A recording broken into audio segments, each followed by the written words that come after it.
குளிர்காட்டில் சோனா குருவியும் ராணா குருவியும் தன்னோட பொண்ணு லிட்டிலோட வாழ்ந்து வந்துக்கிருந்தாங்க. அப்போது குளிர்காலம் ஆரம்பிக்கிறதுனால சோனா குருவி ராணா குருவியிடம் இப்படி சொன்னது: மழைக்காலம் ஆரம்பிக்க போகுது, பாப்பாவுக்கு ரொம்ப குளிரும், அதனால் மரக்குச்சிகளை வெட்டிட்டு வாங்க. அது மட்டும் இல்லாமல் பாப்பாவுக்கு ஸ்வெட்ரு வாங்கணும், இல்லைன்னா இந்த குளிரை சமாளிக்க முடியாது.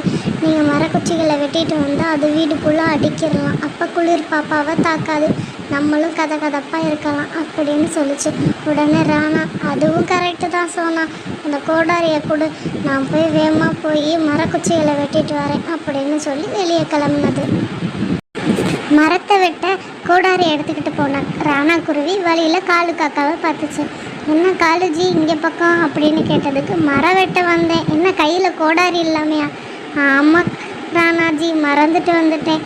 ஒன்று பண்ணுங்க, முதல்ல நீங்கள் போய் மரத்தை வெட்டுங்க, அதுக்கடுத்து என்னக்கிட்ட கோடாரியை கொடுங்க, நானும் கொஞ்சம் வெட்டிக்கிறேன். சரிங்க காலுஜி, வாங்க போகலாம் அப்படின்னு ரெண்டும் மரம் வெட்ட போச்சுங்க.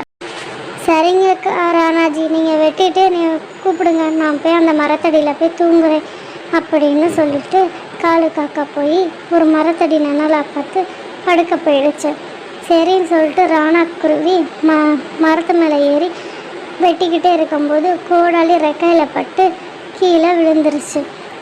உடனே ராணா குருவி: காலுஜி நான் கீழே விழுந்துட்டேன், என் ரெக்கையில் அடிபட்டிருக்கு அப்படின்னு எவ்வளோ கற்றுனாலும் காலுஜி தூக்கத்தை விட்டு எந்திரிக்கலை. ராணா அப்படியே மயங்கி விழுந்துருச்சு.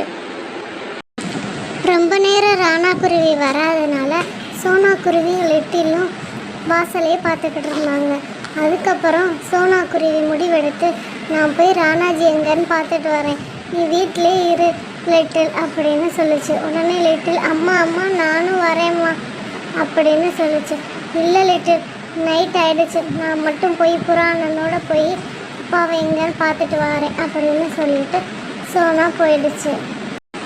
சோனா புராணா வீட்டுக்கு வந்து, புராணா ராணாஜி தனியாக காட்டுக்கு போய் மரம் வெட்ட போனார், இன்னும் வீட்டுக்கு வரல, வாங்க என்னன்னு போய் பார்த்துட்டு வரோம் அப்படின்னு சொன்னோன்னே, வா சோனா, போய் உடனே போய் பார்த்து தேடிட்டு வருவோம் அப்படின்னு ரெண்டு பேரும் கிளம்பு.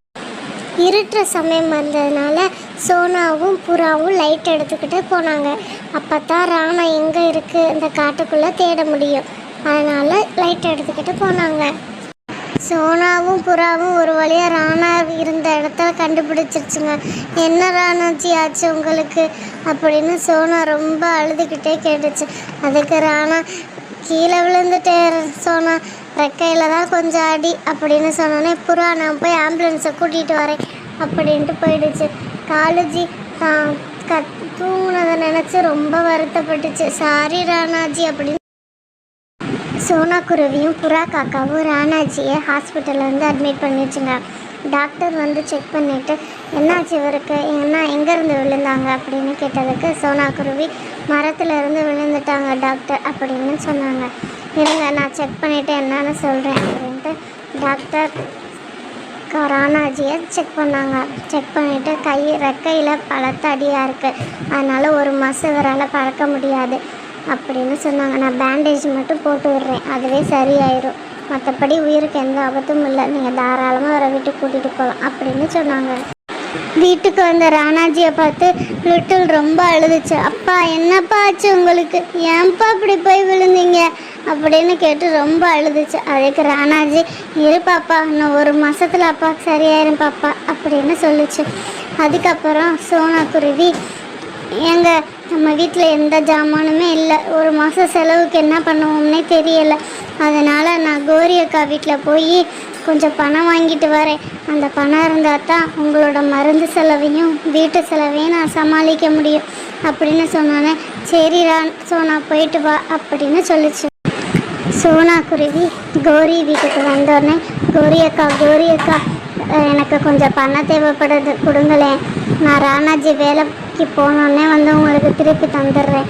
இப்போ ராணாஜிக்கு ரொம்ப முடியலை, கீழே விழுந்துட்டார், அவரோட மருந்து செலவுக்கு வீட்டு செலவுக்கும் பணம் வேணும் அப்படின்னு சொல்லிச்சு. உடனே கோரி: ஏய் சோனா, நான் நீ கல்யாணம் முடிஞ்சு வர்றப்ப எனக்கு ஒரு சூப் வச்சு கொடுத்தியே, அந்த சூப் இப்போ எனக்கு வச்சு கொடு அப்படின்னு சொல்லிச்சு. நான் என்ன நிலைமையில் இருக்கேன் கோரி அக்கா, இப்போ எப்படி என்னால் சூப் வைக்க முடியும், உனக்கு காசு வேணும்னா எனக்கு சூப்பு வச்சு கொடு, காய்கறி எல்லாம் கிச்சனில் இருக்குது அப்படின்னு சொன்னோன்னே சோனா காசுக்காக கோரி வீட்டில் போய் சூப் வைக்க போச்சு. கொஞ்சம் நேரம் சென்று, அக்கா கோரி அக்கா, உங்களுக்காக சூப் அந்த இதில் வாளியில் வச்சுருக்கேன், குடிங்க, எனக்கு காசு கொடுங்க அப்படின்னு சொல்லிச்சு. உடனே கோரி, இங்கே வச்சு குடித்தா நல்லா இருக்காது, வெளியே காத்தாட போய் அப்படி குடித்தா தான் நல்லா இருக்கும். சரி, நான் வெளியே காத்தாட போகிறேன், நீயும் வா, இந்த தூக்குவாளி எடுத்துக்கிட்டு வா, நான் முன்னாடி போகிறேன் அப்படின்னு சொல்லிட்டு போச்சு. சோனாவுக்கு என்ன பண்ணுறதுனே தெரியல. காசு வேணும், ஆனால் என்ன பண்ணுறது, கோரி அக்கா இப்படி சொல்லுதேன்ட்டு கோரி அக்கா பின்னாடியே தூக்குவாளி எடுத்துக்கிட்டு போச்சு. வெளியே போய் உட்காந்தோடனே கோரி காக்கா இப்படி கத்த ஆரம்பிச்சிருச்சு, சூப்பு வாங்கலையோ, சூப்பு, சுவையான காய்கறி சூப்பு அப்படின்னு சொன்னோடனே அங்கே இருந்த பறவைகள்லாம் வந்து சூப்பு எவ்வளோ அப்படின்னு கேட்டுச்சுங்க. ஒரு சூப் 50 ரூபா அப்படின்னு சொன்னோன்னே சூப்பை வாங்கி அந்த பறவைகள் எல்லாம் குடிச்சிச்சுங்க. டேஸ்ட்டு நல்லா இருந்தனால இன்னொரு பார்சல் தாங்க அப்படின்னு சொல்லி வாங்கிக்கிட்டு போச்சுங்க. இப்படி 10 சூப்பு விற்றுருச்சு கோரி காக்கா. 10 சூப்போட விலை 500 ரூபா. அதை எடுத்துக்கிட்டு கோரி காக்கா, இந்த 500 ரூபாயை நீ எடுத்துக்கிட்டு போ, நாளைக்கு எனக்கு 100 ரூபா கொண்டு வந்து என் வீட்டில் கொடுத்துரு, அந்த 100 ரூபாய் எதுக்குன்னா நான் காய்கறி உனக்கு கொடுத்தேன்ல அப்படின்னு சொல்லிச்சு. இதை பார்த்த சோனா குருவிக்கு ரொம்ப சந்தோஷம். இந்த ஐடியா எனக்கு கொடுத்ததுக்காக ரொம்ப நன்றி கோரிக்கா, நீ இந்த உதவியை நான் மறக்கவே மாட்டேன் அப்படின்னு சொன்னோன்னே கோரிக்காக்கா, நன்றியெல்லாம் இருக்கட்டும், அப்படி காசை பத்திரமா வச்சுக்கோ அப்படின்ட்டு பறந்துருச்சு. கோரி காக்கா சொன்ன ஐடியாவை வச்சு சோனா குருவி ராணா குருவியோட பேசி தள்ளுவண்டியில் சூப் வியாபாரம் பண்ணுச்சுங்க. ஒரு நாள் அங்கே குடிக்க வந்த கோரி காக்காவும் காலேஜியும் சூப் நல்லா இருக்குது அப்படின்னு சோனா குருவிட்ட சொன்னோன்னே, ரொம்ப நன்றிக்கா அப்படின்னு சொன்னோன்னே, நன்றிலாம் இருக்கட்டும், காசு வாங்காத அப்படின்னு சொன்னோன்னே சோனாவும் ராணாவும் சத்தமாக சிரிச்சாங்க.